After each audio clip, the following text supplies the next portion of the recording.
श्री सीतारामचंद्र भगवान की जय। श्री द्वारकाधीश भगवान की जय। श्री भागवत भगवान की जय। श्री शुकदेव भगवान की जय। श्री वेदव्यास भगवान की जय। सत्य सनातन धर्म की जय। श्री द्वारका धाम की जय। जय जय श्री राधे श्याम। हरि ओम तच्छंजोरावृणीमहे गातुं यज्ञाय गातुं यज्ञपतये दैवी स्वस्तिरस्तु नः स्वस्तिर्मानुषेभ्यः ऊर्ध्वं जिगातु भेषजं शन्नो अस्तु द्विपदे सं चतुष्पदे विश्वानि देव सवितर्दुरितानि पराशुभ जदभद्रं तन्न आशुभ सच्चिदानन्दरूपाय विश्वोत्पत्त्यादिहेतवे तापत्रयविनाशाय श्रीकृष्णाय वयं नुमः। वसुदेवसुतं देवं कंसचाणूरमर्दनं देवकी परमानन्दं कृष्णं वन्दे जगद्गुरुं। कृष्णाय वासुदेवाय हरये परमात्मने प्रणतक्लेशनाशाय गोविन्दाय नमो नमः। जन्माद्यस्य यतोऽन्वयादितरतश्चार्थेष्वभिज्ञस्वराट् तेने ब्रह्महृदाय आदिकवये मुह्यन्ति यत्सूरयः। तेजो वारिमृदां यथा विनिमयो यत्र त्रिसर्गो मृषा धाम्ना स्वेन सदा निरस्तकुहकं सत्यं परं धीमहि।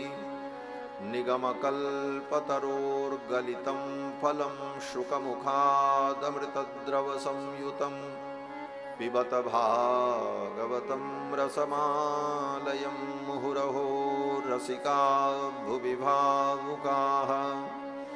यं प्रव्रजन्तमनुपेतमपेतकृत्यं द्वैपायनो विरहकातर आजुहाव पुत्रेति तन्मयतया तरवोऽभिनेदुस्तं सर्वभूतहृदयं मुनिमानतोऽस्मि।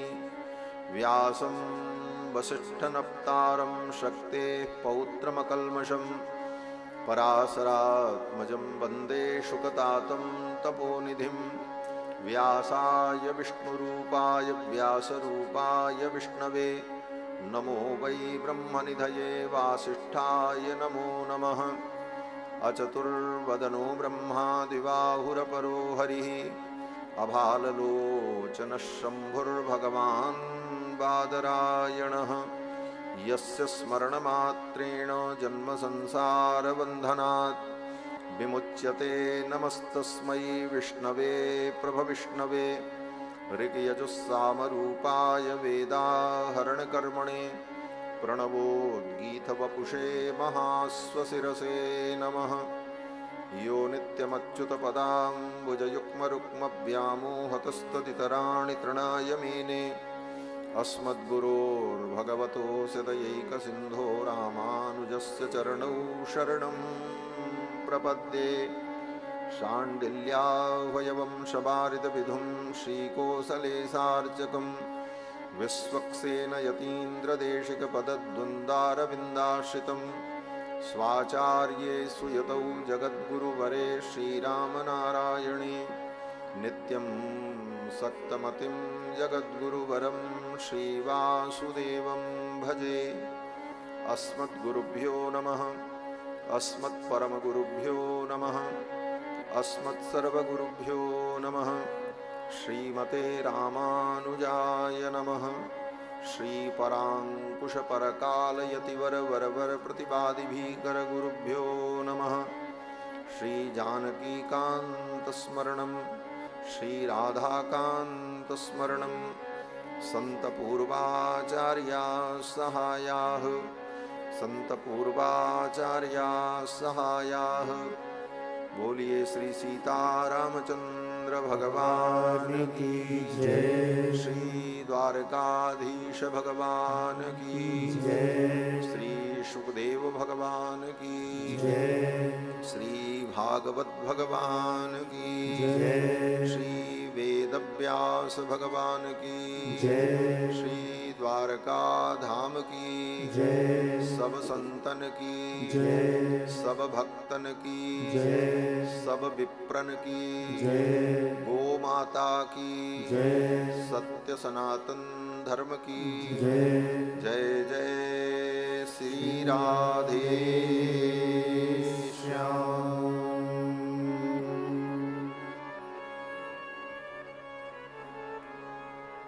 भगवान श्याम सुंदर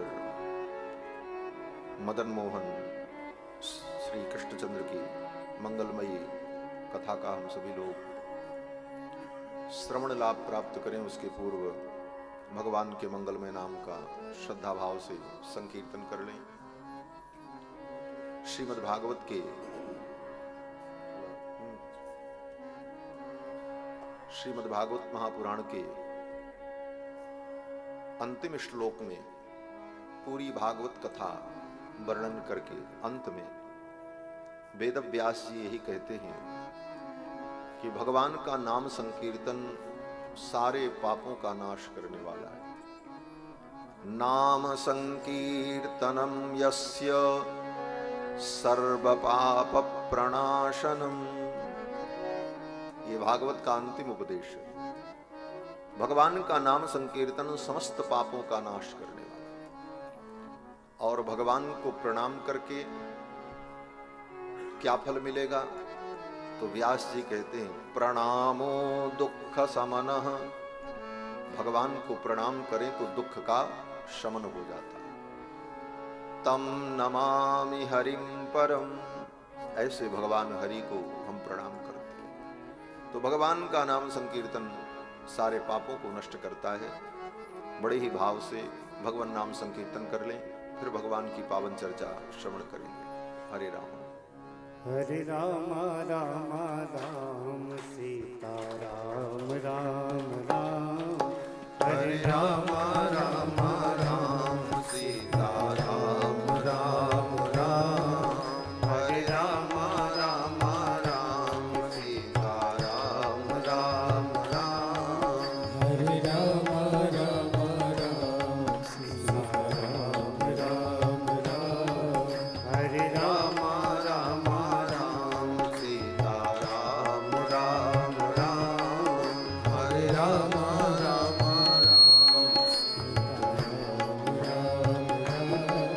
हरे राम राम राम सीता राम राम राम। हरे राम राम राम सीता राम राम राम। हरे राम राम राम सीता राम राम राम। हरे राम राम राम सीता राम राम राम। हरे राम राम राम सीता राम राम राम। हरे राम राम राम सीता राम राम राम। हरे राम राम राम सीता राम राम राम। हरे राम राम राम सीता राम राम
सीताराम राम राम सीताराम राम राम सीताराम राम राम सीताराम राम राम सीताराम राम राम सीताराम राम राम सीताराम राम राम सीताराम राम राम हरे राम राम राम सीताराम राम राम हरे राम राम राम सीताराम राम राम हरे राम राम राम सीताराम राम राम हरे राम राम राम सीताराम राम राम हरे राम राम राम सीताराम राम राम हरे राम राम राम सीताराम राम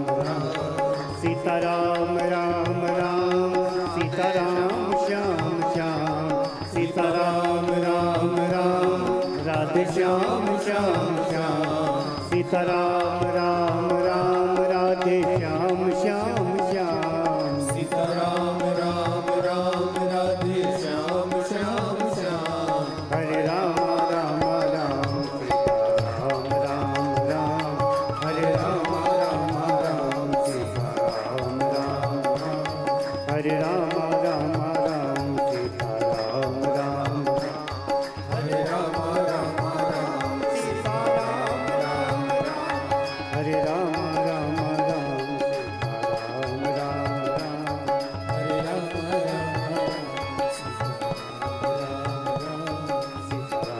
राम राम सीताराम राम राधे श्याम श्याम राधे श्याम श्याम राजा राम राम राम श्री सीतारामचंद्र भगवान की जय। श्री राधा कृष्ण भगवान की जय। श्री द्वारकाधीश भगवान की जय। द्वारका धाम की जय।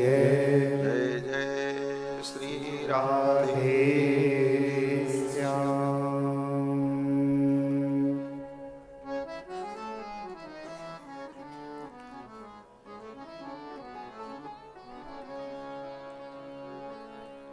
परमाध्यक्ष अनंत कोटि ब्रह्मांड नायक सर्वेश्वरेश्वर नंद नंदन यशोदानंद वर्धन भगवान श्री कृष्णचंद्र, जिनकी वांगमयी मूर्ति श्रीमद्भागवत महापुराण के माध्यम से ज्ञान वैराग्य भक्ति की पावन चर्चा हम सभी लोग श्रवण कर रहे हैं। आज इस पवित्र अनुष्ठान का तृतीय दिवस है।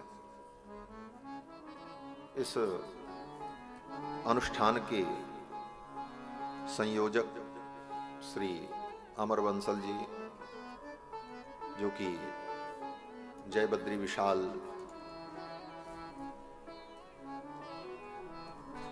भागवत सेवा समिति जिसके अध्यक्ष हैं हाँ ठीक, अध्यक्ष का मतलब अधिकृत ईक्षक, माने जो अधिकृत रूप से हर चीज पर ध्यान रखे उसी का नाम अध्यक्ष।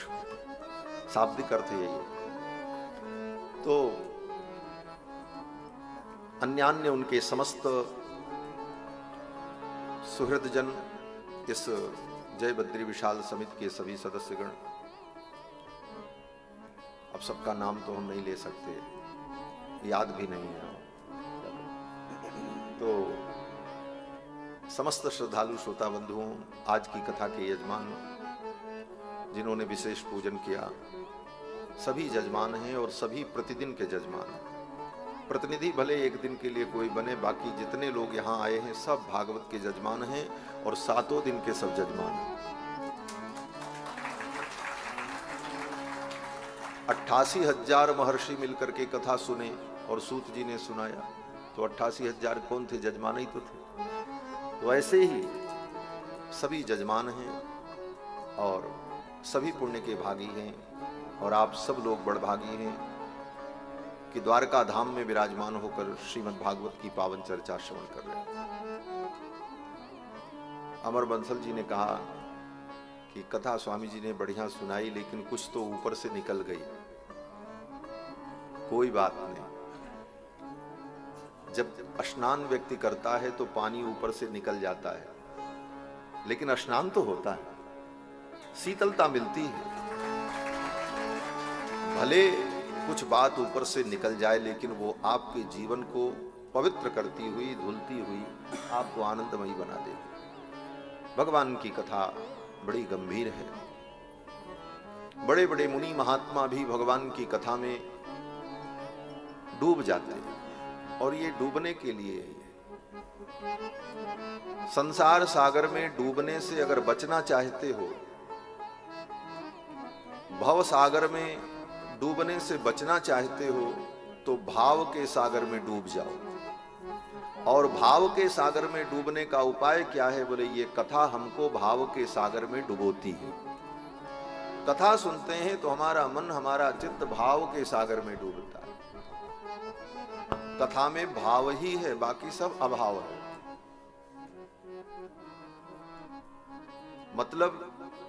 मतलब ये है कि जब हम कथा सुनते हैं तो वृंदावन की चर्चा, गोवर्धन की चर्चा, भगवान के विविध सखाओं की चर्चा, वो प्रत्यक्ष यहाँ कोई नहीं है, लेकिन उन भावों को हम हृदय में उतारते हैं और उसी भाव में डूबते हैं।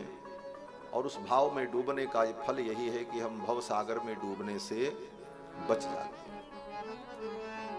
भव सागर चह पार जो पावा, राम कथा ताकह दृढ़ नावा। भव सागर में डूबने से बचना हो तो भगवान की कथा में हम गोता लगाएं। बड़ा ही सुंदर सुयोग कि द्वारका धाम में बैठकर हम लोग भगवान की पावन चर्चा श्रवण कर रहे हैं। कल के प्रसंग में आप सभी लोगों ने श्रवण किया कि महाराज परीक्षित ने श्री सुखदेव जी के चरणों में प्रणाम निवेदन किया और कहा कि अतः पृच्छामि संसिद्धिम योगिनां परमं गुरुम। हे योगियों के परम गुरु, अब मैं आपसे पूछता हूं, अतः पृच्छामि संसिद्धिम योगिनां परमं गुरुम। क्या पूछते हैं? बोले पुरुषस्येह यत् कार्यं म्रियमाणस्य सर्वथा। एक मरने वाले पुरुष को, इसका मतलब आप ये ना समझना कि मरने वाले स्त्री के लिए यह प्रश्न नहीं। पुरुष माने स्त्री पुरुष दोनों, पुरुष माने जीवात्मा। तो पुरुषस्येह यत् कार्यं म्रियमाणस्य सर्वथा, जो सर्वथा म्रियमाण है, ऐसे पुरुष के लिए, ऐसे जीव के लिए, ऐसे मानव के लिए क्या कर्तव्य है, उसे क्या करना चाहिए? यत् श्रोतव्यम, उसे कुछ सुनना चाहिए। अथो जप्यम, अथवा उसे किसी मंत्र का जप करना चाहिए। यत् कर्तव्यम निभि प्रभो, अथवा इसके अतिरिक्त कोई कर्तव्य है जो उसे करना चाहिए। स्मर्तव्यम, किसी का स्मरण करना चाहिए। भजनीयम वा, अथवा किसी का भजन करना चाहिए। ब्रूहि यद्वा विपर्ययम, अथवा इससे भिन्न कुछ और कार्य उसको करना चाहिए। एक साथ इतने प्रश्न महाराज परीक्षित ने किए। एक मरने वाले व्यक्ति को क्या करना चाहिए, क्या सुनना चाहिए, क्या जपना चाहिए, किसका स्मरण करना चाहिए, किसका भजन करना चाहिए, मैं यही जानना चाहता हूं। और इसी प्रश्न का उत्तर देते हुए सुखदेव जी ने राजा परीक्षित को कथा सुनाई। सुखदेव जी ने पहले राजा परीक्षित के प्रश्न का अनुमोदन करते हुए साधुवाद दिया। राजन, तुमने बहुत सुंदर प्रश्न किया। साधु पृष्ठम महाराज, हे राजन तुमने बहुत सुंदर प्रश्न किया। बरीयाने सते प्रश्न कृतो लोकहितम नृप, हे राजन तुमने ये जो प्रश्न किया है, तुम्हारे इस प्रश्न के उत्तर में संपूर्ण लोक का हित है। और सुखदेव जी वर्णन करने लगे। सर्वप्रथम इस जीवन की अनित्यता का वर्णन किया है। भगवान के चरणों में भक्ति और प्रेम और संसार से मुक्ति की इच्छा तभी उत्पन्न होगी हमारे मन में जब हम इस संसार को नाशवान मानेंगे और अपने इस जीवन को भी हम अनित्य मानेंगे। हमारा मन, हमारी बुद्धि इस बात को ठीक ठीक स्वीकार कर ले कि ये जीवन अनित्य है, एक दिन खत्म होगा, सब कुछ नष्ट होगा, सब छूटेगा। इस बात को दृढ़ता पूर्वक अपनी बुद्धि को एक्सेप्ट करा दे। और जब तक ये एक्सेप्ट नहीं होगा तब तक धर्म के लिए हम जो भी कर रहे हैं वो केवल एक फॉर्मेलिटी चलती रहेगी बस। इस बात को बार बार अपने मन को, चित्त को समझाना होगा कि कुछ भी नित्य नहीं है। ये संसार अनित्य है, संसार के सारे संबंध अनित्य हैं, शरीर अनित्य है, संसाधन अनित्य हैं, ये जीवन अनित्य है, जो काल मिला है ये काल भी अनित्य है, कब खत्म हो जाए पता नहीं। ये बात जब हृदय में दृढ़ हो जाएगी तो फिर भगवान की भक्ति छोड़ करके फिर दूसरे काम में मन ही नहीं लगेगा, तब भक्ति बनेगी महाराज। ये बड़ी कड़वी बात है लेकिन सच्ची बात है। इसलिए सुखदेव जी ने सबसे पहले राजा परीक्षित को यही बताया। सुखदेव जी ने कहा, राजन, निद्रया ह्रियते नक्तम व्यवायेन च वावयः। मनुष्य का जीवन देखो, रात बीत जा रही है सो करके, निद्रा में, और दिन बोले दिवाचार्थे हया राजन कुटुंब भरणेन च। दिन बीत जा रहा है कुटुंब का भरण पोषण करने में, दाल रोटी कमाने में, और इसी में जीवन चला जा रहा है। और जितने संसार के संबंधी हैं, देहापत्य कलत्रादिषु आत्म सैन्येषु सत्स्वपि तेषां प्रमत्तो निधनं पश्यन्नपि न पश्यति। और प्राणी देखता है, आज चाचा जी मरे, 10 दिन पहले दादाजी चले गए थे।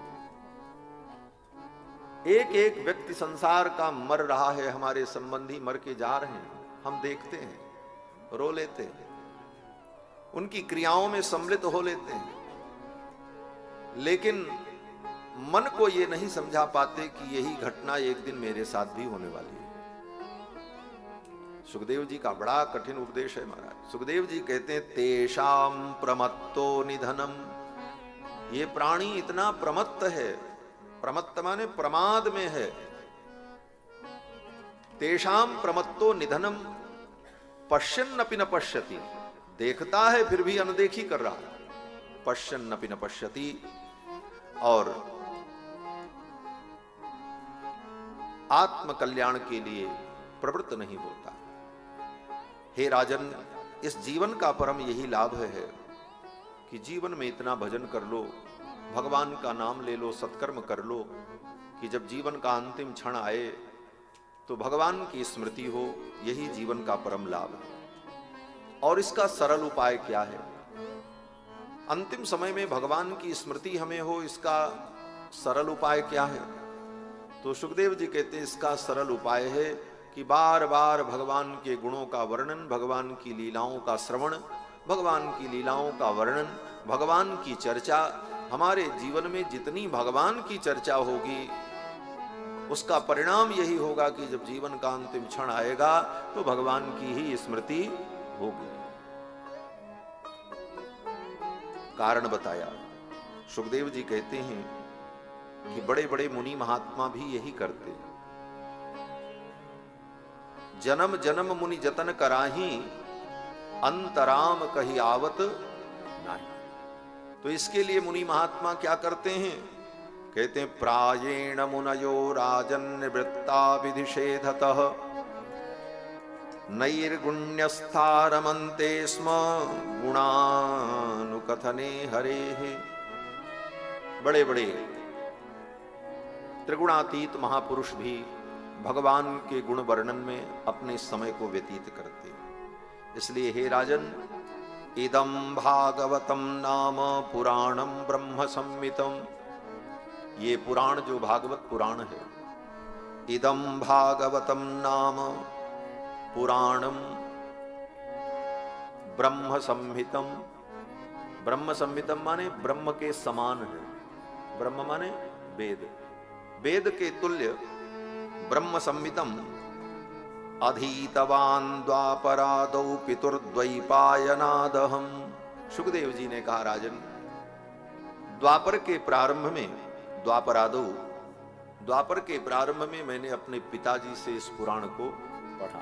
अधीतवान द्वापरादौ पितुर्द्वैपायनादहम परिनिष्ठितोऽपि नैर्गुण्य उत्तम श्लोक लीलया गृहीत चेता राजर्षे आख्यानम यदधीतवान। सुखदेव जी कहते हैं, राजन, मैं तो निर्गुणिया था, निर्गुण निराकार ब्रह्म की निष्ठा मेरे मन में थी। मैं तो अचिंत्य अद्भुत निर्गुण निराकार निर्विकल्पक समाधि में आत्मबोध की लालसा में, आत्मचिंतन में ही मैं लगा रहता था। परिनिष्ठितोपि नैर्गुण्य, लेकिन उत्तम श्लोक लीलया गृहीत चेता। उत्तम श्लोक जो भगवान है, भगवान का एक नाम है उत्तम श्लोक। उत्तम श्लोक का मतलब जिनकी चर्चा, जिनकी गाथा बड़ी उत्तम है, पुण्यदायिनी है, इसीलिए भगवान का एक नाम है उत्तम श्लोक। उत्तम श्लोक दर्शन। सुदामा जी जब द्वारिका जाने लगे तो पत्नी ने बड़ी प्रेरणा दी। द्वारिका जाने लगे नहीं, द्वारिका आने लगे, क्योंकि हम लोग तो द्वारिका में बैठे, वो आदत पड़ी हुई है, निकल जाती। श्री सुदामा जी महाराज जब द्वारिका आने लगे तो सुदामा जी अपनी पत्नी से कहते हैं, देवी, मैं जा तो रहा हूं, लेकिन इसलिए नहीं जा रहा हूं कि गोविंद कृष्ण द्वारकाधीश हमको कुछ धन देंगे, संपत्ति देंगे, ये तो मेरे मन में है ही नहीं। पत्नी ने कहा, जाओ तो आप कैसे भी जाओ। तो सुदामा जी ने कहा, मेरे जाने का तो एक उद्देश्य है, अयम ही परमो लाभो उत्तम श्लोक दर्शनम। अयम ही परमो लाभो, मेरा तो परम लाभ ये है कि उत्तम श्लोक दर्शनम, मेरे कृष्ण जो उत्तम श्लोक हैं उनका दर्शन मुझे मिलेगा। तो उत्तम श्लोक भगवान का नाम है। श्री सुखदेव जी कहते हैं कि उत्तम श्लोक लीलया, उत्तम श्लोक भगवान की लीला को सुनकर गृहीत चेता, मेरा चित्त जो है उनकी ओर खिंच गया। भागवत की कथा सुनकर के हमने विचार किया, क्या निर्गुण निराकार में मन को लगावे। मन को लगाना बड़ा कठिन है निर्गुण निराकार में, जिसका न कोई रूप, न जिसका कोई आकार, न जिसका कोई प्रकार, न जिसका कोई नाम, न जिसकी कोई क्रिया। ऐसे उस निर्गुण में कैसे मन लगे। मन को लगाने के लिए कुछ आधार चाहिए। ऐसी स्थिति में मेरा मन भगवान उत्तम श्लोक की लीलाओं को सुनकर के आकृष्ट हुआ, और इस कारण से आख्यानम यदधीतवान, इस आख्यान को मैंने पढ़ा और पढ़ करके इसे हमने ग्रहण किया। तदहम ते विधास्यामि, वो मैं तुम्हें सुनाऊंगा। राजन, महापौरुषिको महान। सुखदेव जी कहते हैं, राजन, मैं तुमको इसलिए सुनाऊंगा कि तुम महापौरुषिको भवान, आप महापुरुष के वंश में उत्पन्न हुए हैं, महापौरुषिक है। महापौरुषिको भवान इसलिए कहा कि मानो सुखदेव जी कहते हैं, राजन, तुम बड़े महान हो। तुम्हारे पिता कितने महान थे, तुम कितने महान हो कि गर्भ में ही भगवान ने तुम्हारी रक्षा की। तुम्हारे पिता अभिमन्यु साक्षात गोविंद कृष्ण के शिष्य थे। तुम्हारे बाबा अर्जुन भगवान के परम सखा, तुम्हारी दादी उनकी परम सखी द्रौपदी, तुम्हारी परदादी कुंती उनकी सगी बुआ, ऐसे महान लोगों के वंश में तुम उत्पन्न हो, महापौरुषिको भवान। महाभागवतों के वंश में उत्पन्न होना भी साधारण बात नहीं है। महापौरुषिको भवान, यस्य श्रद्धता मासु स्यान मुकुंदे मति सती। और तुम्हारी मति जो भगवान में लगी, राज्य छोड़कर सब कुछ छोड़कर गंगा के तट पर आत्म कल्याण के लिए तुम आए राजन, तुम्हारी मति जो है ना वो सती है। स्यान मुकुंदे मति ही सती। भगवान मुकुंद में हमारी मति हो तो वो मति सती है, और भगवान मुकुंद में हमारी मति न लगी तो वो मति क्या है? बोले वो सती नहीं है, वो असती है, वो व्यभिचारिणी है। जैसे सती स्त्री कौन? बोले जो केवल अपने पति में निष्ठा रखे वो सती, और पति को छोड़कर कहीं अन्यत्र उसका मन गया तो वो कौन? बोले व्यभिचारिणी। ये मति भी सती और व्यभिचारिणी होती। मति को व्यभिचारिणी होने से बचाना चाहिए। मति हमारी व्यभिचारिणी न हो, भगवान मुकुंद में लगे, और मुकुंद में लगे तो वो मति सती है। सुखदेव जी कहते हैं स्यान मुकुंदे मति सती ही। हे राजन, योगिनाम नृप निर्णीतम हरेर नामानुकीर्तनम। हे राजन, सभी योगियों ने ये निर्णय किया है कि जीव के कल्याण का सर्वश्रेष्ठ मार्ग क्या है? बोले हरेर नामानुकीर्तनम, भगवान का नाम कीर्तन, भगवान के गुण का वर्णन, यही जीव के कल्याण का श्रेष्ठ मार्ग है। ये सभी योगियों ने निर्णय किया है। योगिनाम नृप निर्णीतम। इसलिए हे राजन, तुम चिंता मत करो, मैं तुम्हें भगवान की मंगलमयी कथा सुनाऊंगा। और ये कहते हुए सुखदेव भगवान ने सर्वप्रथम राजा परीक्षित को भगवान के ध्यान का रूप बताया। पहले भगवान के विराट रूप का वर्णन किया। विराट रूप का वर्णन करते हुए सुखदेव जी ने कहा राजन, पहले तुम ये भावना बनाओ। क्या भावना बनानी है? बोले ये भावना बनाओ कि जो कुछ है सब भगवान है। शुरुआत यहीं से होती है। कैसे ये भावना बनेगी कि सब भगवान है? बोले वेद तो कहता है सर्वम विष्णुमयम जगत, सारा संसार विष्णुमय है, परमात्ममय। सीय राममय सब जग जानी, शास्त्रों का सब वचन भी है। सारे संसार में भगवत बुद्धि करो कि सब भगवान है। अंतर बहिश्च तत्सर्वम, जितनी वस्तुएं संसार में हैं उन समस्त वस्तुओं में अंदर बाहर कौन है? बोले भगवान ही है। ये भावना पहले करो। अंतर्बहिश्च तत्सर्वं व्याप्य नारायण स्थितः। अब ये भावना कैसे होगी? कहने से काम नहीं चलेगा, कुछ उसका रूपक बनाना पड़ेगा। कोई कह दे कि सामने तुम अमुक जगह पर अपने ध्यान को केंद्रित करो। बोले कैसे ध्यान केंद्रित करें? कोई बिंदु हो, कोई आश्रय हो। इसीलिए योग मार्ग में त्राटक की जब विधि होती है तो त्राटक में सिखाया जाता है कि त्राटक विधि में अपने ध्यान को एक जगह केंद्रित करना। तो कहाँ करें? बोले शून्य में तो वो ध्यान केंद्रित होगा नहीं। बोले तो दीवार पर सामने वाली भित्तिका पर एक कोई बिंदु बना दिया जाता है, फिर कहा जाता है उस बिंदु को तुम ध्यान से अपलक नेत्रों से देखते रहो। उस बिंदु को तुम देखते रहो, तुम्हारी पलक न गिरे, और गिरे तो फिर कोशिश करो कि बिना पलक के ही, बिना पलक गिरे हम देखते रहें। तो एक बिंदु का आश्रय लेना ही पड़ता है, तभी ध्यान केंद्रित होता है। तो भगवान को हम सर्वरूप कैसे समझें? कुछ तो सहारा लेना पड़ेगा। तो क्या सहारा है?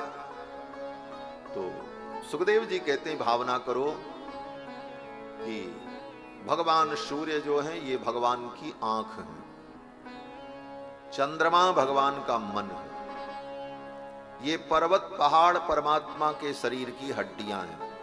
स्थूले भगवतो रूपे मनस्संधारये धिया, भगवान के स्थूल रूप में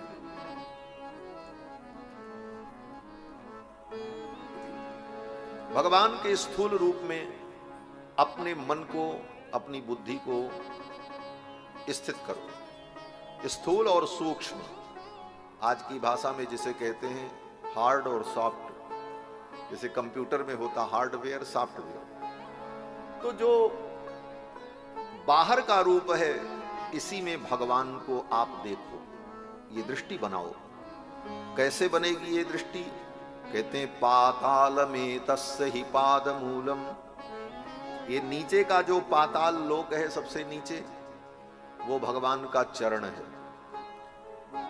ऊपर का जो अंतिम लोक है ब्रह्मलोक, वो भगवान का शीर्ष है। सत्यम तु शीर्षणानि सहस्र शीर्षणः, सहस्र शीर्षाद भगवान जो हैं उनका जो शीर्षण है वो क्या है? बोले सत्यलोक है। ऊपर का सत्यलोक, नीचे का पाताल, ये 14 लोक इसी के बीच में है। जहां आप बैठे हैं इसका नाम भूलोक, इसके नीचे अतल, बितल, सुतल, तलातल, रसातल, महातल, तब पाताल, 7 नीचे। और आप भूलोक में बैठे हैं तो भूलोक, भुवहलोक, स्वरलोक, महलोक, जनलोक, तपलोक और फिर सत्यलोक, ये 7 ऊपर, ये 14 भुवन। इन 14 भुवन में जो सबसे नीचे पाताल है वो क्या है? बोले भगवान का चरण। और ऊपर का अंतिम जो सत्यलोक है वो भगवान का मस्तक। अब ये 7 लोकों, 14 लोकों की कल्पना भगवान के अंदर, ये भगवान का विराट रूप है। अब ये देवी देवता और समस्त सृष्टि क्या है? बोले इंद्रादयो बाहव आहुरुस्राह, इंद्र जो देवताओं के राजा हैं वो कौन है? बोले भगवान की भुजा है। कर्णौ दिशः, भगवान का जो कान है वही क्या है? बोले वो दिशा है। सोत्रममुष्य शब्द, और सोत्र भगवान का जो कान है, अमुष्य शब्द, वो शब्द भगवान के कर्ण में प्रतिष्ठित अनंत शब्द है। और द्यौरक्षिणी, सूर्य भगवान, भगवान के नेत्र हैं। चक्षुर अभूत पतंगः, इस प्रकार से छंदांस्यनन्तस्य शिरो गृणन्ति, वेद भगवान का शिरोभाग है। द्रष्टा यम स्नेह कला द्विजानी, भगवान के जो दांत हैं वो कौन है? बोले वही यमराज है। और हासो जनोन्माद करी च माया, भगवान जो हंसते हैं वो क्या है? बोले वही माया है। भगवान की माया क्या है? भगवान हंसते हैं वही माया।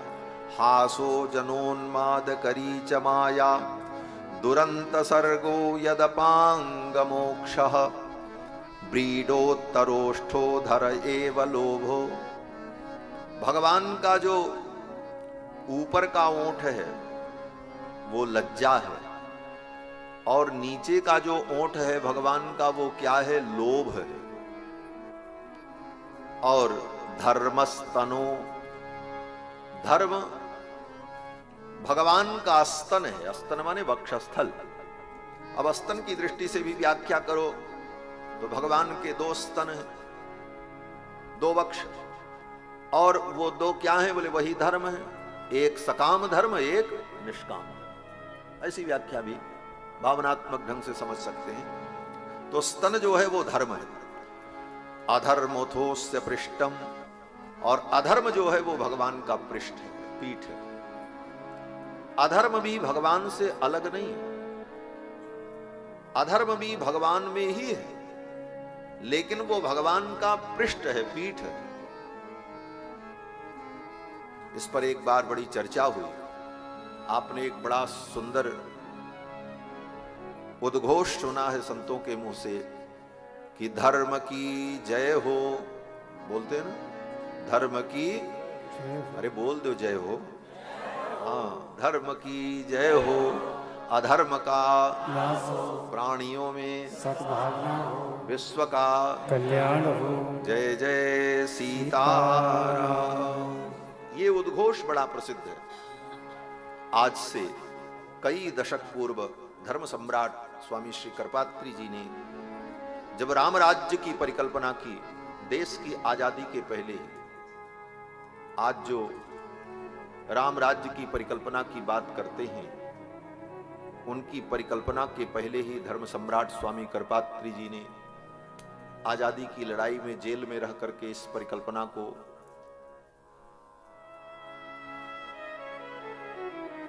उद्भासित किया और उन्होंने ये नारा दिया, धर्म की जय हो, अधर्म का नाश हो, प्राणियों में सद्भावना हो, विश्व का कल्याण हो। यही राम राज्य का मूल मंत्र है। राम राज्य ये नहीं कहता कि सबको मार डालो, ये सब मर जाएं, खाली हम ही रहें तो ये राम राज्य हो। राम राज्य का मतलब है सद्भावना। चूहा और बिल्ला एक साथ रहे, जब बिल्ले को भूख लगे तभी वो चूहे का शिकार करे, आहार तो उसका वही, लेकिन हर क्षण वो उसे शत्रु मान करके मार डाले, ये धर्म।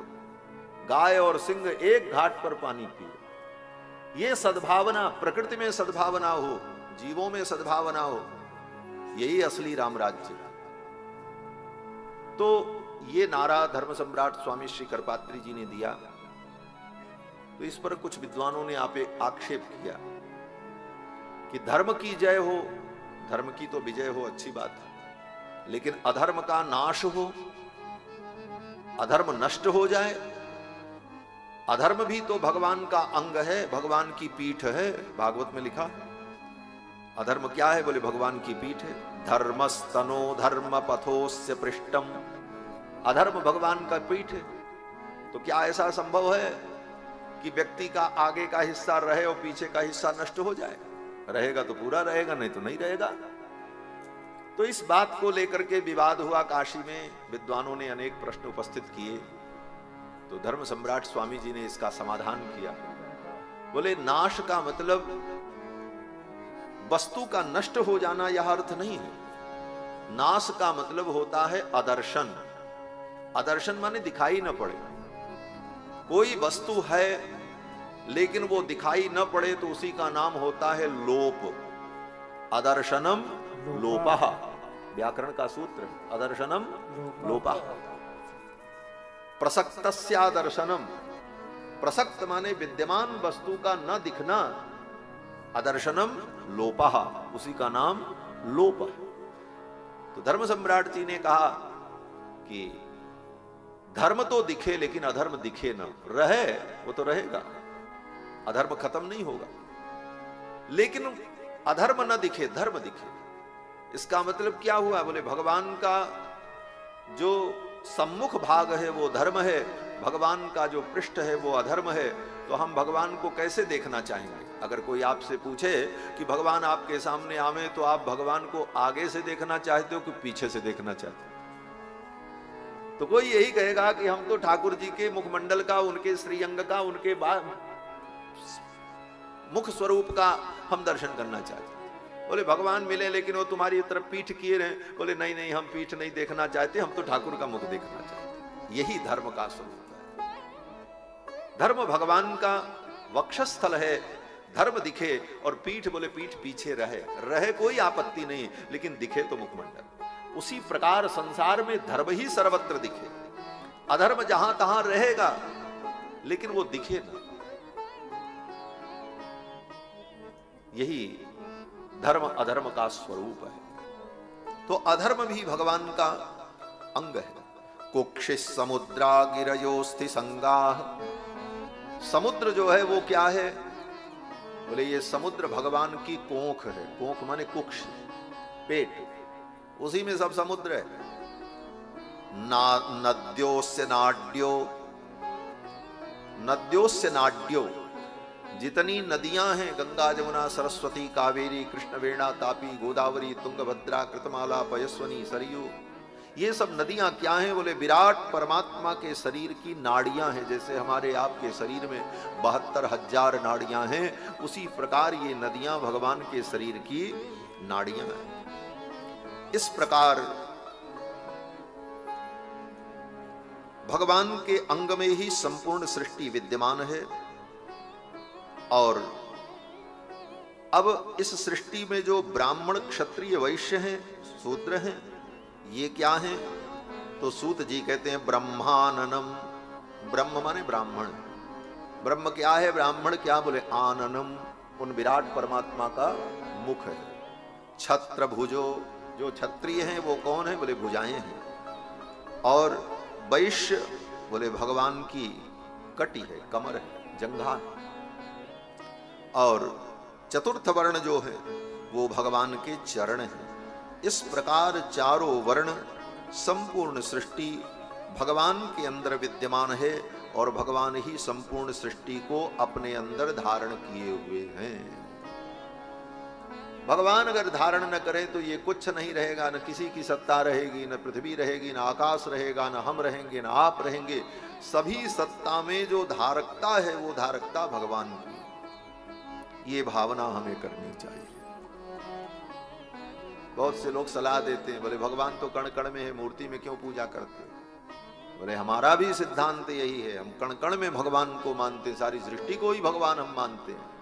लेकिन उस प्रक्रिया के साथ साथ अपने मन को, चित्त को भगवान में तन्मय करने के लिए उपासना में मूर्ति की पूजा, भगवान के स्वरूप की पूजा का भी हम विधान स्वीकार करते हैं। सनातन धर्म बड़ा गंभीर है और बड़ी ही सूक्ष्मता से सनातन धर्म में इन विषयों पर विचार किया है। और बाकी दुनिया के जो तथाकथित धर्म हैं वो धर्म तो है नहीं, सब अधर्म ही है, पंथ है, धर्म भी नहीं।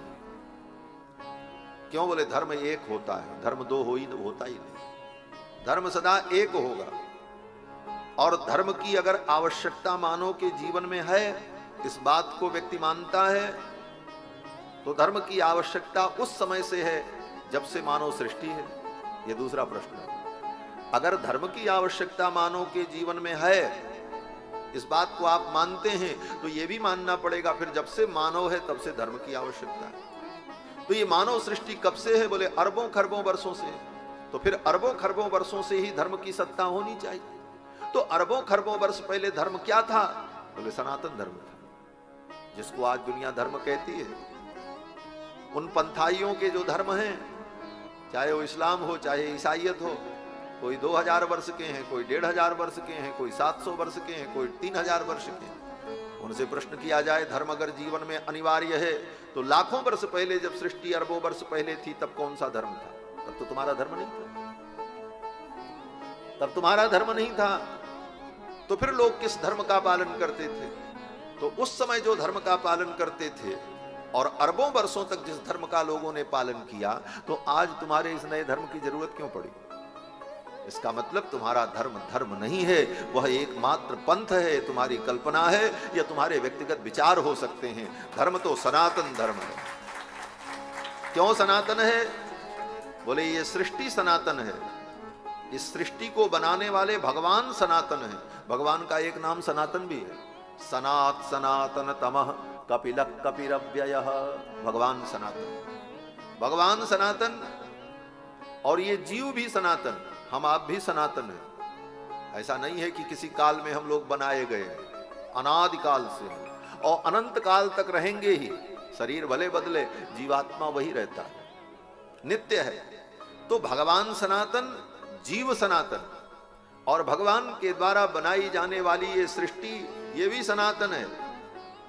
और फिर जब सब कुछ सनातन है तो इस सृष्टि का नियमन जिन नियमों से होता है, जिन सिद्धांतों से, वो सिद्धांत, वो धर्म भी सनातन, इसीलिए इसका नाम सनातन धर्म है। तो सनातन धर्म में इन सारी बातों पर सूक्ष्म दृष्टि से महर्षियों ने विचार किया है। श्री सुखदेव भगवान ने भगवान के विराट रूप का वर्णन किया कि ये भावना करो कि सर्वत्र भगवान, सी राम में सब जग जानी, करहु प्रणाम जोरी जुग पानी। इसके बाद सुखदेव भगवान ने राजा परीक्षित को भगवान के सूक्ष्म रूप का वर्णन करके सुनाया। सुखदेव जी कहते हैं राजन, सर्वत्र भगवान की बुद्धि तो रखनी चाहिए, विराट स्वरूप का चिंतन करें, लेकिन एक विधा यह भी है कि योगी वैराग्य संपन्न होकर एकांत में बैठकर अपने हृदय के अंदर भगवान का ध्यान करते, आंखें बंद करके संसार के प्रपंच दृश्य को भीतर न जाने देना और अपने भीतर ही भगवान के स्वरूप का चिंतन करना, ये भगवान की सूक्ष्म धारणा। अभी जो धारणा बताई वो स्थूल धारणा थी, अब सूक्ष्म धारणा बता रहे हैं। इसके लिए क्या करना होगा?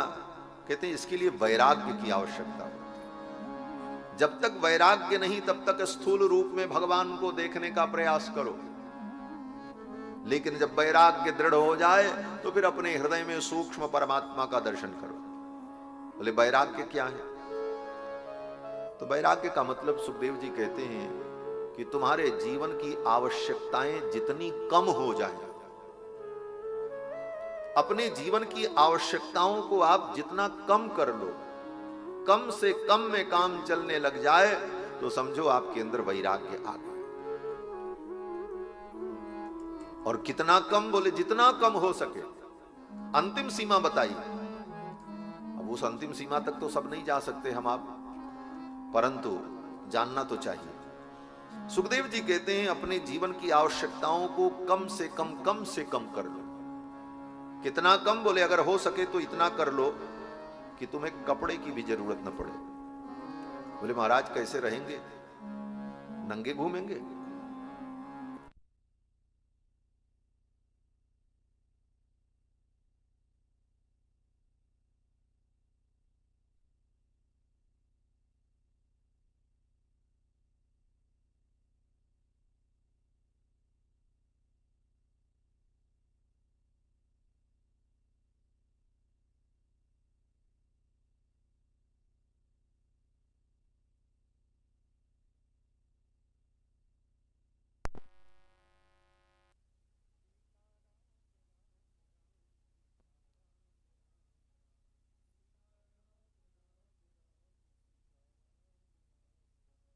सीता राम राम राम सीता राम राम राम सीता राम राम राम सीता राम राम राम सीता राम राम राम सीता राम राम राम सीता राम राम। श्री सीता रामचंद्र भगवान की जय। सुखदेव जी कहते हैं राजन, जितने कम में हमारा काम चल जाए, हम अपनी आवश्यकताओं को कम कर लें। कितना कम कर लें? तो कहते हैं कि चीराणि किम पथि न संति दिशंति भिक्षाम। बोले महाराज पहनने के लिए तो कपड़ा चाहिए। बोले अंग ढकने के लिए कपड़ा अगर चाहिए तो सड़क के किनारे कितने कपड़े पड़े रहते हैं, लोग फेंक देते हैं। जो जिनके उपयोग के लायक कपड़े नहीं रहते तो लोग फेंक देते। उन्हीं कपड़ों को लेकर के धो करके अपने अनुकूल बना लो, अंग ही तो ढकना है। कहते चीराणि किम पथि न संति, क्या रास्ते के किनारे पड़े हुए कपड़े अब नहीं मिलते? मिलते। चीराणि किम पथि न संति दिशंति भिक्षाम, क्या व्यक्ति भिक्षा के लिए, भोजन के लिए निकलेगा दिशाओं में तो क्या उसे भोजन नहीं मिलेगा? कोई न कोई दे देगा। नैवांग कृपाः परिभृतः सरितोपि सुस्य, छाया के लिए क्या वृक्ष समाप्त हो गए? वृक्षों की छाया मिल जाएगी। पानी कहां पिएंगे? बोले क्या सरिताएं सूख गई हैं? आज भी नदियां हैं, कूप हैं, तड़ाग हैं। कस्मात् भजन्ति कवयो धन दुर्मदान्धान, ये सन्यासियों के लिए, महात्माओं के लिए मानो सुखदेव जी फटकार लगा रहे हैं। सुखदेव जी कहते हैं इसके बाद भी कोई व्यक्ति कस्मात् भजन्ति कवयो धन दुर्मदान्धान, जिनको अपने धन का दुर्मदांध है कि हम बड़े धनवान हैं, ऐसे दुर्मदांध धनिकों के द्वार पर जाकर के गिड़गिड़ा करके उनसे याचना करना, क्या यह एक वैराग्य संपन्न के लिए शोभा है? अपनी आवश्यकताओं को कम कर लो। वैराग्य पूर्ण उपदेश दिया। सुखदेव जी ने कहा, राजन, एकांत में बैठकर अपने हृदय के अंदर भगवान के सूक्ष्म रूप का ध्यान करना चाहिए। कैसा रूप? बोले, चतुर्भुजम कंजर अथांग शंख गदाधरम धारण या स्मरंती। शंख चक्र गदा पद्म धारण किए हुए चतुर्भुज भगवान के रूप का अपने हृदय में ध्यान करना।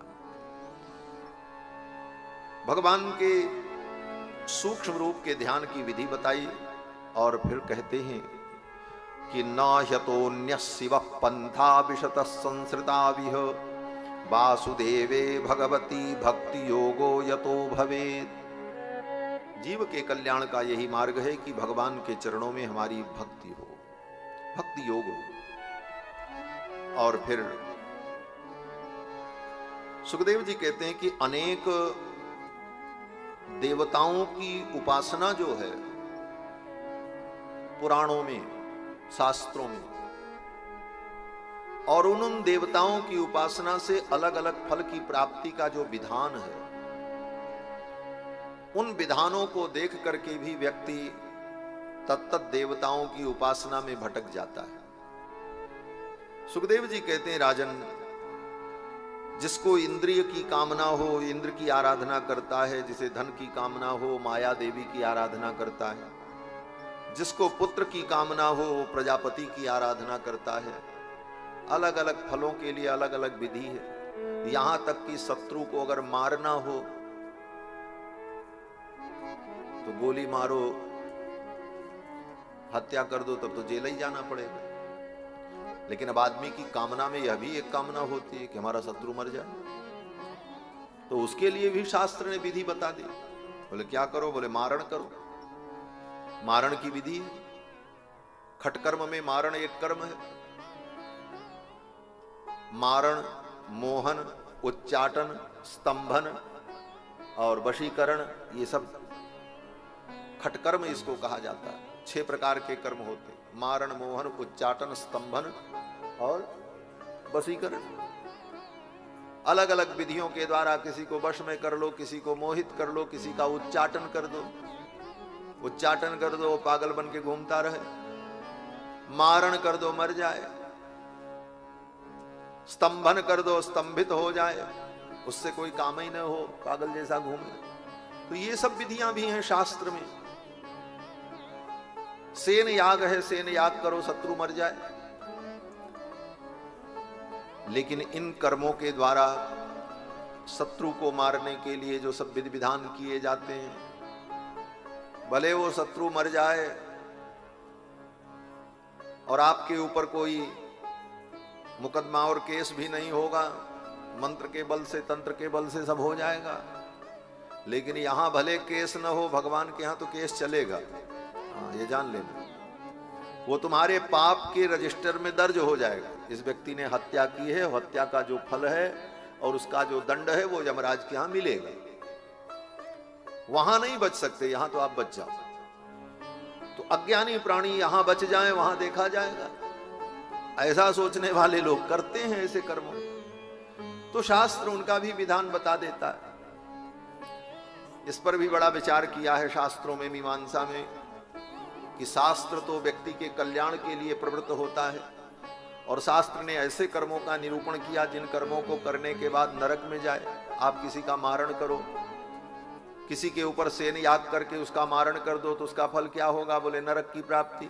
बोले तो शास्त्र ने ऐसा कर्म बताया क्यों जिसको करके व्यक्ति नरक जाए? शास्त्र तो कल्याण के लिए। तो उसका उत्तर दिया मीमांसा शास्त्र में कि जो अज्ञानी प्राणी हैं, शास्त्र में जिनकी निष्ठा नहीं है, धर्म का आचरण नहीं करते हैं, उनको शास्त्र की निष्ठा पैदा करने के लिए शास्त्र ने यह विधान बताया। बड़ी सूक्ष्म बात है। अमर जी ऊपर से न उड़ने पावे, ध्यान दीजिए।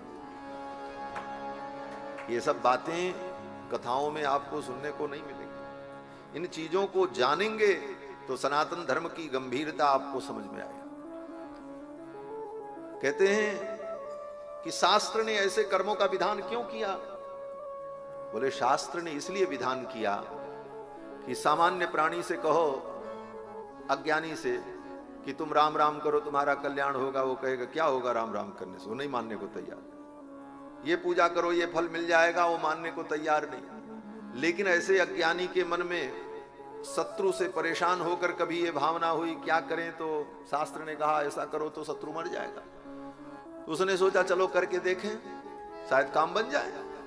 उसने किया और करने का परिणाम यह हुआ कि उसका फल मिला, शत्रु मर गया। तब उसके मन में विश्वास पैदा हो जाएगा। क्या विश्वास? बोले शास्त्र में जो लिखा है ये सही है। शास्त्र में विश्वास पैदा करने के लिए ही शास्त्र ने कहा कि ऐसे जो शास्त्र से दूर जा रहे लोग हैं उनको किसी प्रकार तो यहां बुलाओ कि शास्त्र में उनका विश्वास हो।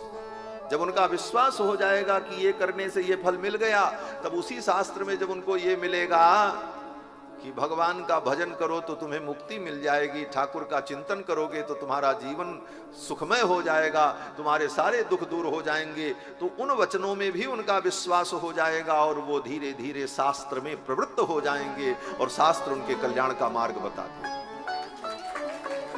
ये मीमांसा है, ये मीमांसा है, इतना विचार है।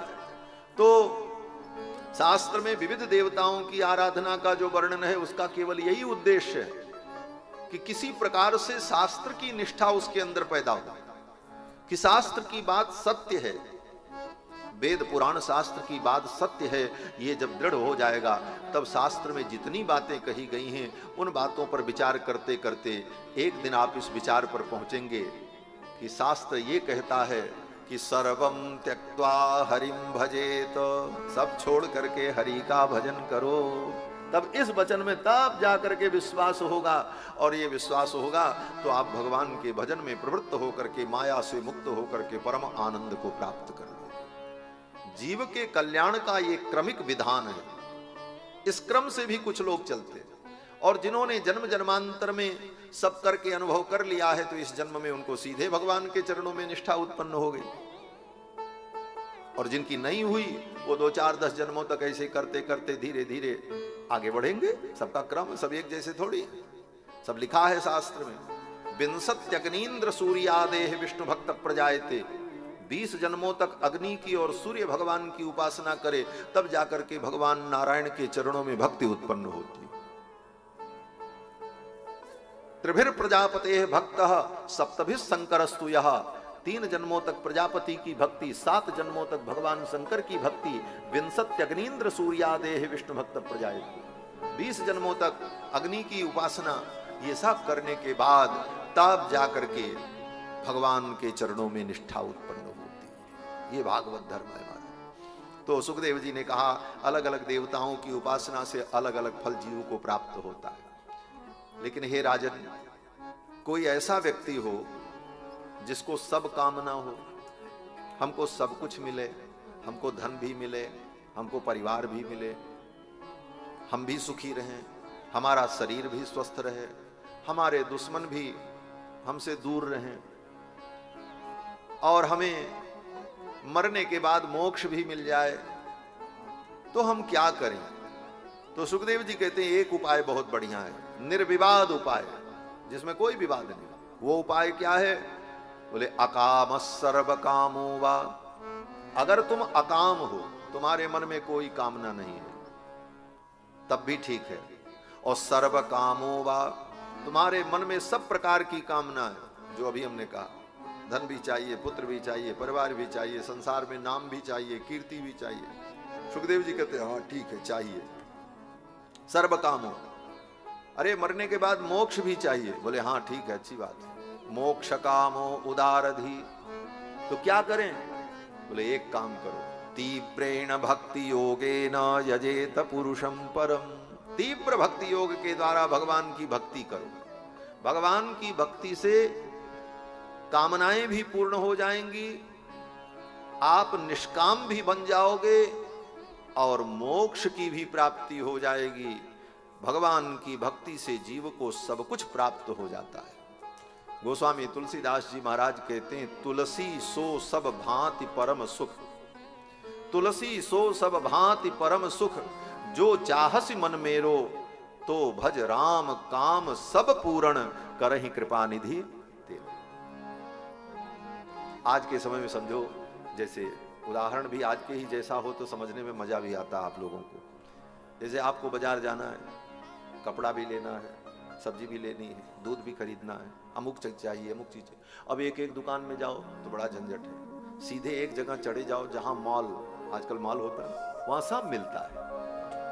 वहां गए सब मिलेगा, मनोरंजन भी मिलेगा, फिल्म देखना हो तो फिल्म भी देख लो। तो वहां सब चीजें आपको मिल जाएंगी, एक जगह पर कहीं अन्यत्र जाने की जरूरत नहीं। ऐसे गली गली भटको, उस मोहल्ले में ये दुकान, उस मोहल्ले में वो दुकान। भगवान जो है वही तो माल हैं, और उस माल में जो गया वो माला माल हो जाएगा। चिंता करें।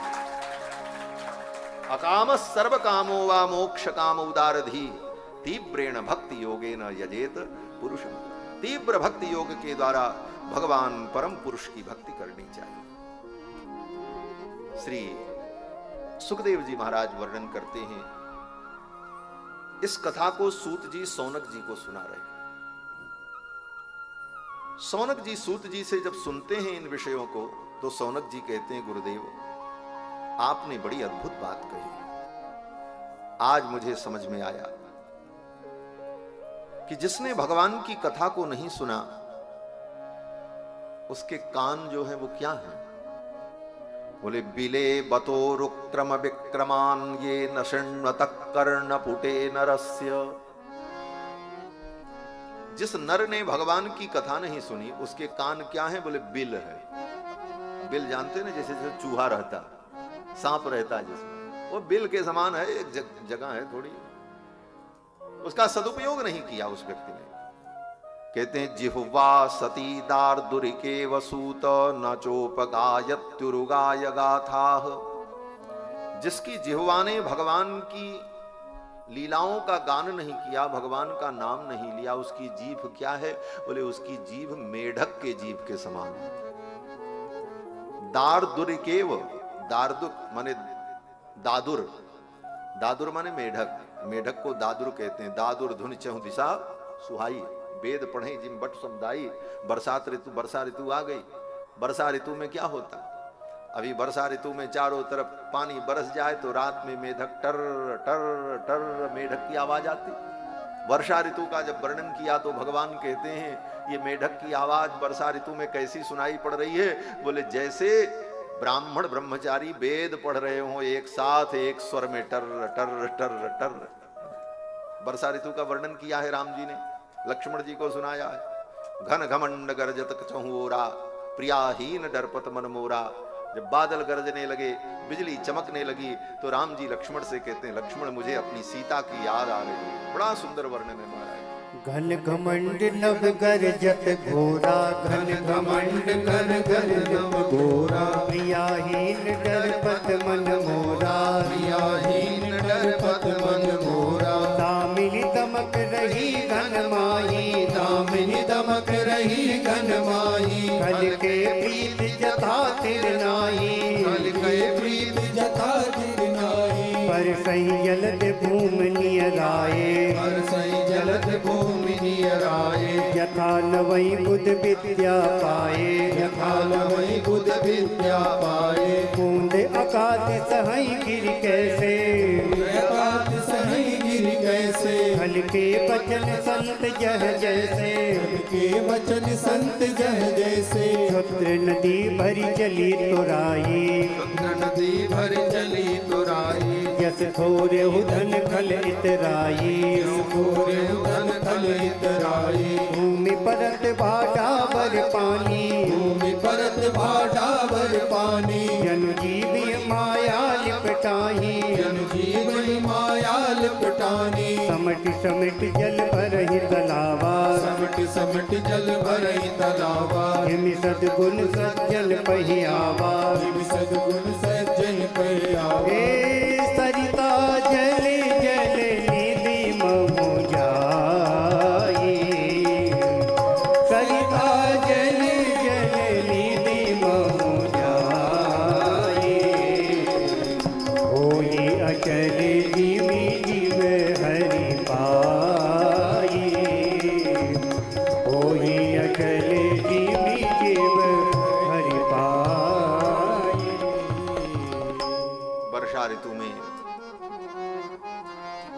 टर टर बोलते, दादुर।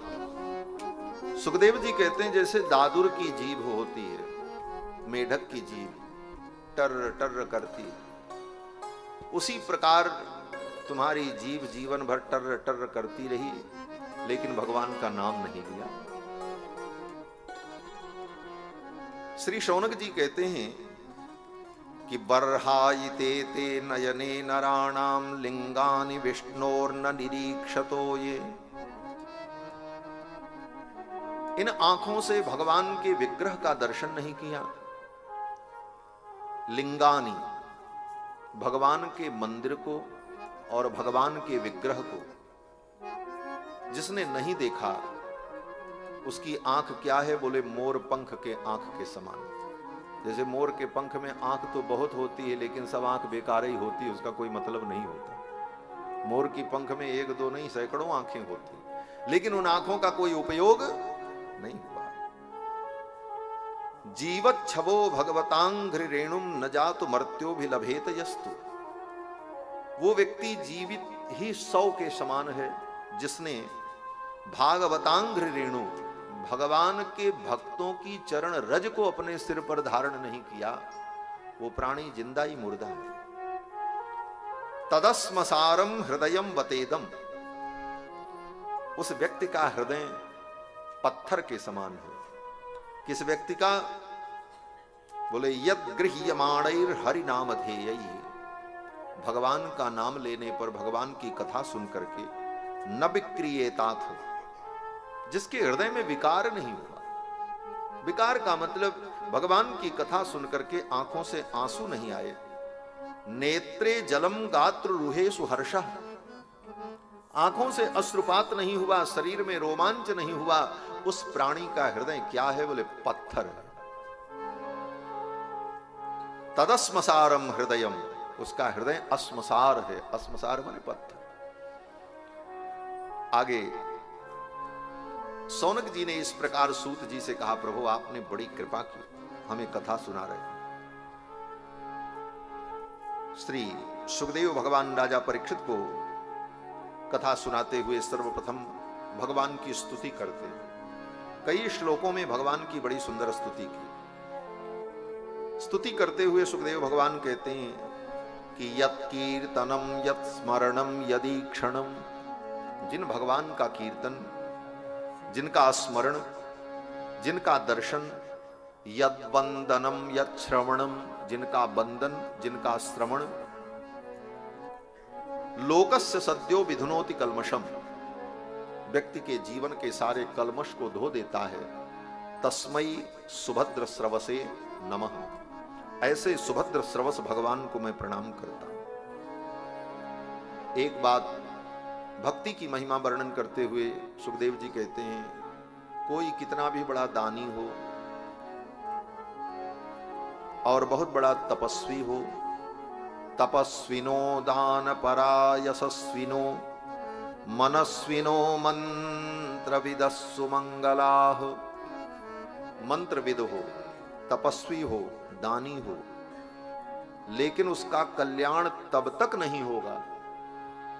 कब तक नहीं होगा? अरे वो दान कर रहा है, मनस्वी है, मंत्रविद है, कल्याण नहीं होगा। सुखदेव जी कहते हैं हाँ, दान करे, यज्ञ करे, पुण्य करे, मंत्र जपे, लेकिन उसका कल्याण तब तक नहीं होगा जब तक अपने इन सारे सत्कर्मों को भगवान के चरणों में समर्पित नहीं करेगा।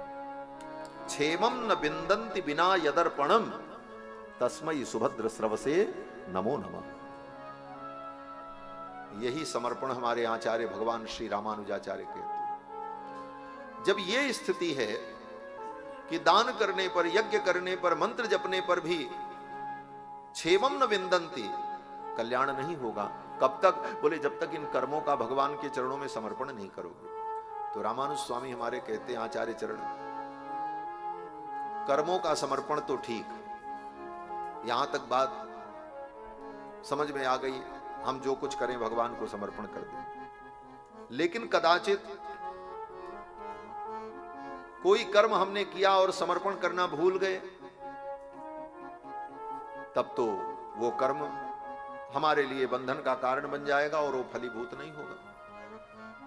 तो हमारे आचार्य चरण कहते हैं कि कर्म समर्पण की अपेक्षा कर्म करने वाली ये जो फैक्ट्री है इसी का समर्पण कर दो, सबसे बड़ा समर्पण।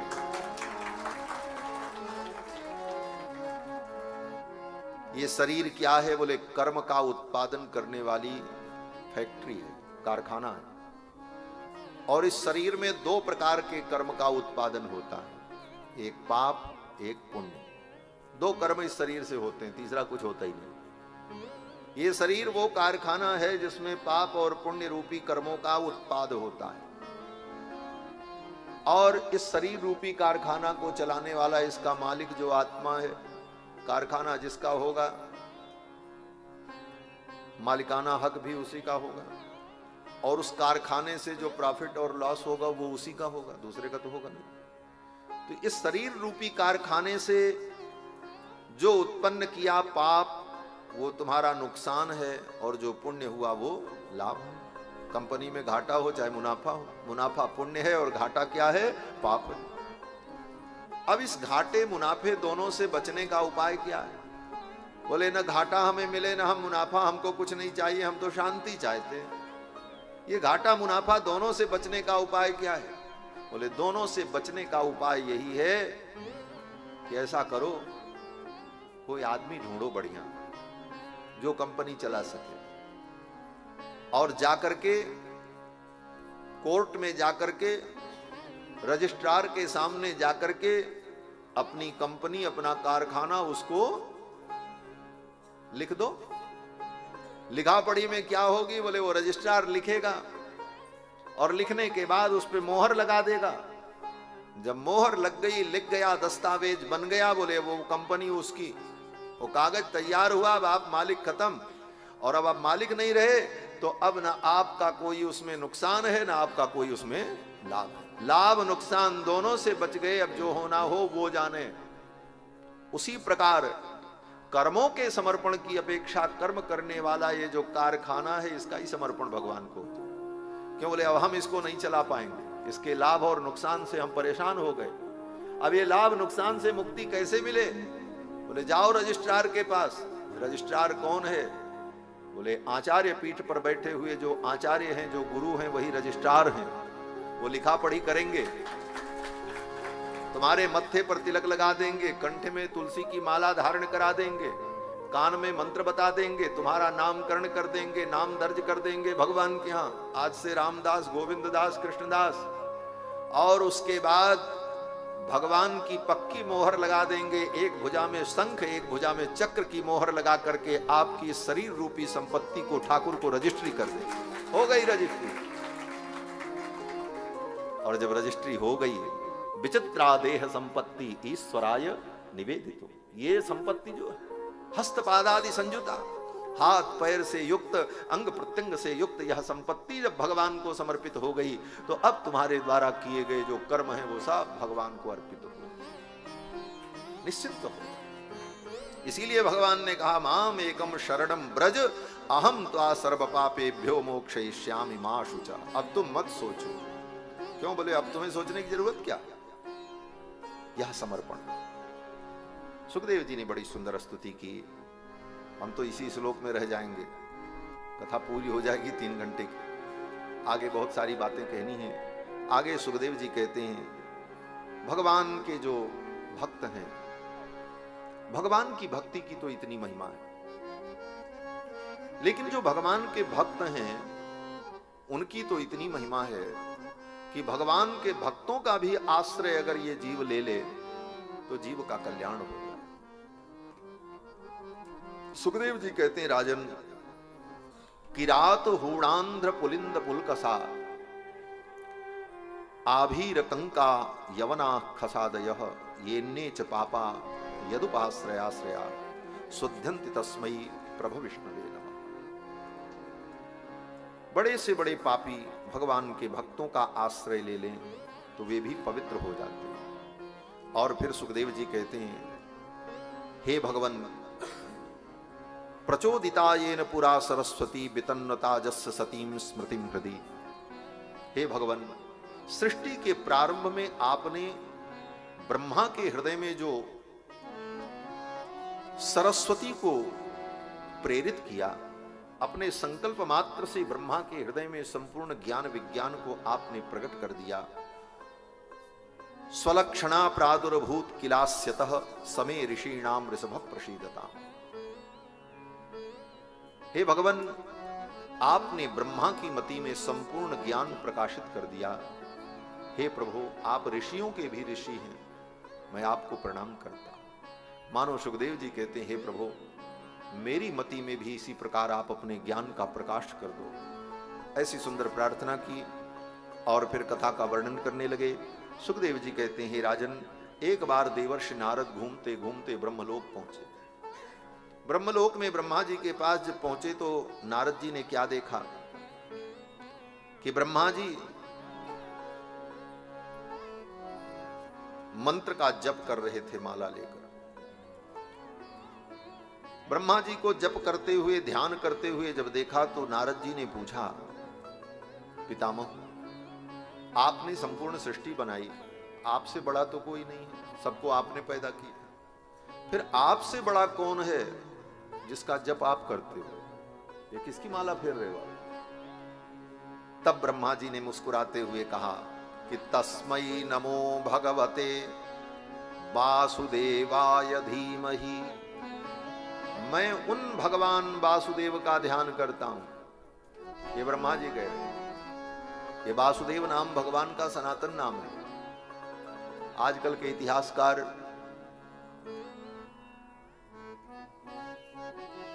बातों को न समझ पाने के कारण अपने अल्प बुद्धि से निर्णय करना चाहते हैं। कहते हैं वासुदेव, वसुदेव के जो पुत्र वो वासुदेव, तो वसुदेव के पुत्र तो भगवान द्वापर में बने, कृष्णावतार में वसुदेव के पुत्र हुए, तब भगवान का नाम वासुदेव हुआ।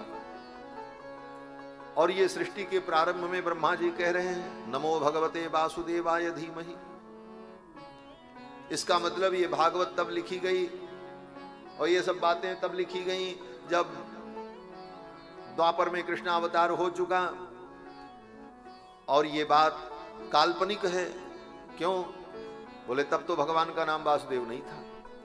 लेकिन इतिहासकारों को, ऐसी समीक्षा करने वाले लोगों को शास्त्रीय ज्ञान न होने के कारण, धर्मशास्त्र को समझने की जो पद्धति है उस पद्धति का ज्ञान न होने के कारण उनको भ्रम होता है।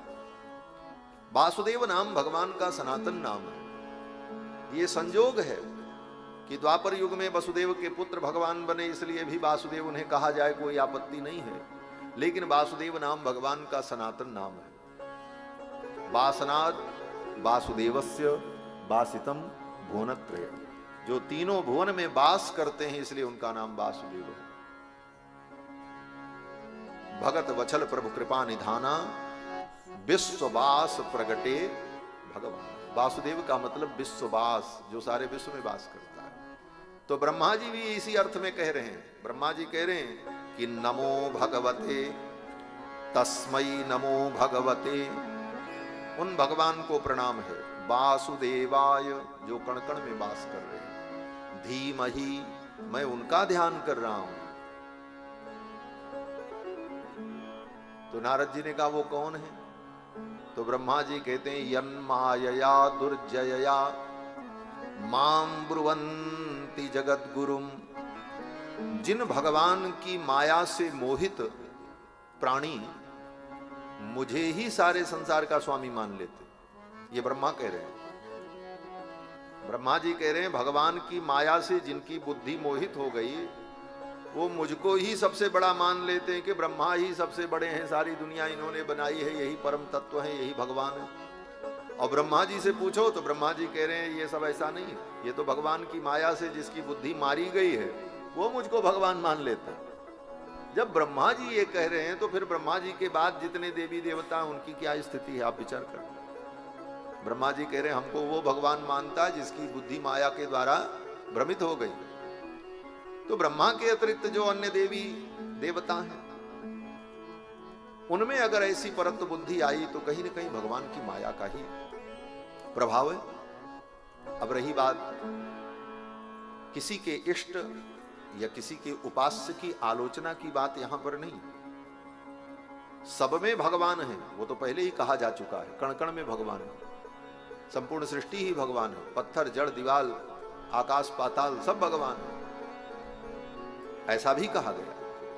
लेकिन इन सब के होते हुए भी भगवान के परम सत्वमय रूप में हमारी निष्ठा दृढ़ हो, इसलिए ये सारी बातें प्रकारांतर से कही जाती हैं। ब्रह्मा जी कहते हैं यन माया दुर्जया माम ब्रुवंति जगत गुरुम, भगवान की माया से जो मोहित हैं वो मुझे ही सारे जगत का स्वामी मान लेते हैं। जबकि सत्य ये है कि नारायण परा वेदा देवा नारायण अंगजा, चारों वेद भगवान नारायण की महिमा का वर्णन करते हैं। देवा नारायण अंगजा, ये देवता जितने हैं ये कौन है? बोले नारायण के अंग हैं, अंगी नहीं। अंग और अंगी में अंतर होता है, ब्रह्मा जी सब समाधान दे रहे हैं। हम अंग को ही अंगी समझ लेते हैं। कोई व्यक्ति आपके सामने खड़ा हो और उसकी उंगली को आप कहो कि ये फलाने हैं, तो उंगली थोड़ी फलाने, वो तो अंग है उनका। उनकी नाक को कहो ये फलाने हैं, उनके कान को कहो ये फलाने हैं, बोले ऐसा नहीं। वो नाक कान अंग है और उस अंग का जो अंगी है वो प्रधान है। भगवान अंगी हैं और ये समस्त देवता उनके अंग हैं, वो पहले ही बताया जा चुका। इंद्र उनकी भुजा है, चंद्रमा उनके मन है, सूर्य उनके नेत्र है। तो अंग का महत्व होता है, लेकिन अंग का महत्व तब तक होता है जब तक वह अंगी से संयुक्त है। अंगी से अलग हो जाए तो उस अंग का कोई महत्व। आप ही का हाथ है लेकिन कट जाए तो हाथ कट करके अलग हो जाए, आप अंगी हैं, आप बचे रहे, आपका वही स्वरूप रहेगा, आपकी वही महिमा रहेगी, लेकिन वो जो कट करके गया उसका कोई मतलब नहीं हुआ। जब तक वो आपसे जुड़ा रहा तब तक वो आपके ही समान पूजित होता रहा, आपके समान ही उसका समादर होता रहा, लेकिन आपसे अलग होते ही उसका अस्तित्व खत्म हो गया। तो ब्रह्मा जी कहते नारायणांगजाह देवा, ये समस्त देवता भगवान नारायण के ही अंग है। अंग होने के कारण समादरणीय है और इन सब का आदर है, सबका सम्मान है। सनातन धर्म में सबकी पूजा हो जाती है, सबका आदर हो जाता है, सबका भाग मिलता है, सबका अपना अपना जो